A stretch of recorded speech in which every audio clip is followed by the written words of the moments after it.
धन्यवाद। तुम्हारी किस्मत तुमको मौका देगी, तुम्हारी किस्मत तुमको मौका देगी, तुम्हारी मेहनत सबको चौंका देगी। હવે આગળ कृति रजू करवा जई रही है।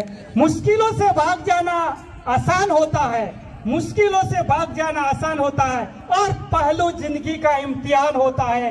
डरने वालों को जिंदगी में कुछ नहीं मिलता, लड़ने वालों के कदमों में जहान होता है।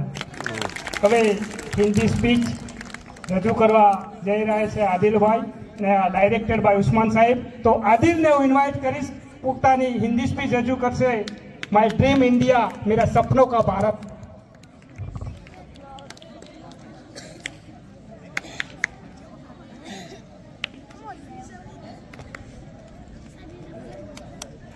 अस्सलामुअलैकुम वरहमतुल्लाहि वबरकातुह। आज के इस शुभ अवसर पे आमंत्रित अतिथि मैनेजिंग ट्रस्टी हाजी अब्दुल्ला दादा, श्री गा सर, उस्मान सर, शिक्षक गुरुजन और बाहर से आए हुए मेहमान और मेरे साथ अभ्यास करना मेरे विद्यार्थी भाइयों और बहनों, आज का दिन हमारे देश के लिए एक यादगार दिन है जिसे हम कभी भुला नहीं सकते। आज का मेरा विषय है मेरे सपनों का भारत। सपना सपना हर कोई देखना चाहता है और उसे साकार भी करना चाहता है। मेरा भी एक सपना है, मेरे देश के भविष्य का एक सपना, विकसित आत्मनिर्भर समर्थ भारत का सपना। आइए आज मैं मेरे सपनों का भारत की एक झलक आप सभी के सामने प्रस्तुत करता हूँ। मेरे सपनों का भारत अपने प्रत्येक नागरिक के मौलिक अधिकारों की रक्षा करने वाला, सबका साथ, सबका विकास और सबका विश्वास वाला होगा। बिना किसी भेदभाव के सभी को अपनी पूरी क्षमता और योग्यता के साथ स्वयं समाज और देश के विकास में सहभागी बनाने का अवसर देगा। जहाँ किसी बच्चे को भीख नहीं मांगनी पड़ेगी, गरीबी से मुक्त हो मेरा भारत। जहाँ कोई भूखमरी से ग्रसित नहीं हो, जहाँ सभी को शिक्षा का समुचित अवसर मिलेगा, बेरोजगारी एवं महंगाई से पूर्णतः निजात मिल सके, सभी को रोजगार के असंख्य अवसर अपनी पूरी योग्यता, रुचि और क्षमता के अनुसार मिले।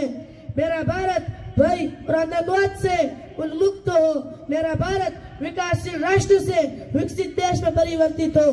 किसी भी अपराध से, लैंगिक असमानता से, दहेज हत्या से मेरा देश कोसों दूर हो।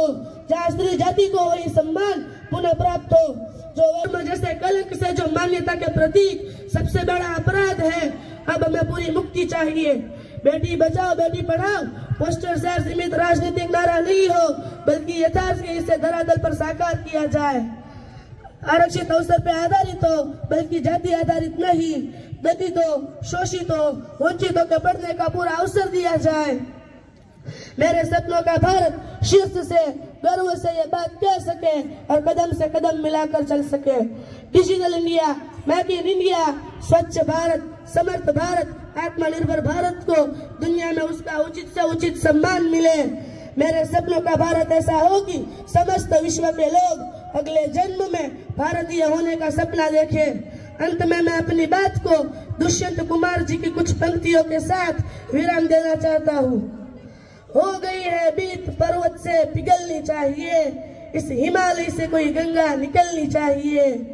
सिर्फ हंगामा खड़ा करना मेरा मकसद नहीं, सारी कोशिश है कि ये सूरत बदलनी चाहिए। मेरे सीने में नहीं